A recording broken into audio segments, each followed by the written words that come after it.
اہل حدیث مولवियों की दूसरी करामत आपको बताते हैं। ये अहले हदीस दिन रात तो हमारे औलिया इकराम के शान में गुस्ताखी करते हैं और अल्लाह के प्यारे वलियों की सच्ची करामत का इनकार करते हैं अपनी जहालत पर, और अपने घर की किताबों को पढ़ते नहीं है, अपने घर की हकीकत को जानते नहीं है, और आकर जो है सुन्नियों के बीच में जलीलो खार होने लगते हैं। अब आइए आपको अहले हदीसों की घर की किताबों को पढ़ाते हैं। देखिए इनके मौलवी साहब किताब लिखे करामत अहले हदीस, और इसमें इन्होंने अपने घर की वलियों को गिनाया है और उनकी करामतों को बयान किया है, और ये दावा किया है कि जो लोग कहते हैं कि अहले हदीस मजहब में कोई वली नहीं है, वो इस किताब को पढ़े, उनको मालूम चल जाए कितने वली हैं और कितनी करामतें हैं। तो अब देखिए इसमें सफा नंबर 70 और 71 पढ़ते हैं, जरा हम लोग भी करामत देख लेते हैं। इनके मौलवी गुलाम रसूल साहब हैं। एक अहले हदीस हजाम था, अहले हदीस हजाम था, और वो उसके घर में उसका बेटा जो है भुला गया था, गायब हो गया था, एक लौता बेटा था, काफी परेशान था बेचारा। फिर वो इधर उधर खोज के जब थक गया तो फिर आया इनके मौलवी साहब के पास और कहा कि हुजूर मेरा एक ही इकलौता बेटा है जो काफी दिनों से गायब है, मैं जिसकी याद में हम लोग जो है दोनों मियाँ बीबी दिन रात मर रहे हैं, परेशान हैं। तो फिर जो इनके अहले हदीस के मौलवी साहब थे वो अहले हदीस की इस परेशानी को सुनकर वो थोड़ी देर खामोश रहते हैं और फिर कहते हैं कि जो तुम्हारा बेटा तो तुम्हारे घर पे है। यानी इनके जो गुलाम रसूल साहब हैं वो अपने घर पे मकान में बैठे हुए हैं,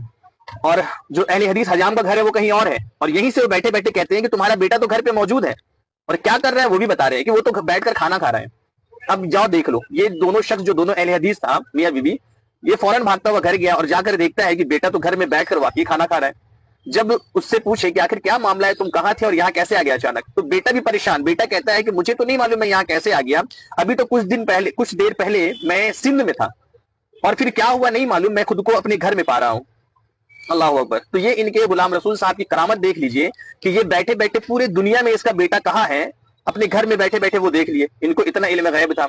और जब ये देख लिए तो देखने के बाद इनको इतनी ताकत है कि वो उसको फौरन पल भर में उठाकर जो है घर में पटक दिए। उसका बेटा आना भी नहीं चाह रहा था और उसको मालूम भी नहीं है कि भैया मैं कहाँ हूँ और कहाँ जा रहा हूँ। अचानक से वो बेटा देखता है ये घर में मौजूद है।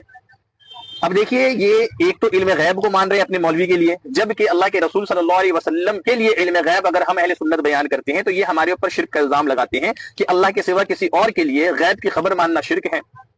और गैब में किसी और को अल्लाह के सिवा मददगार मानना भी शिर्क है। अब देख लीजिए कि इनके जो मौलाना साहब हैं ये गैब की खबर का भी दावा कर रहे हैं, ये लिख रहे हैं कि उनको गैब का खबर भी था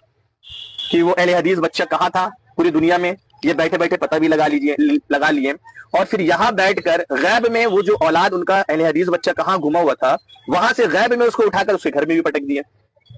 तो अब बताएंगे हमको ये अहले हदीस जो सड़क छाप घूमते हैं दिन रात कि ये दो शिर्क है या नहीं है,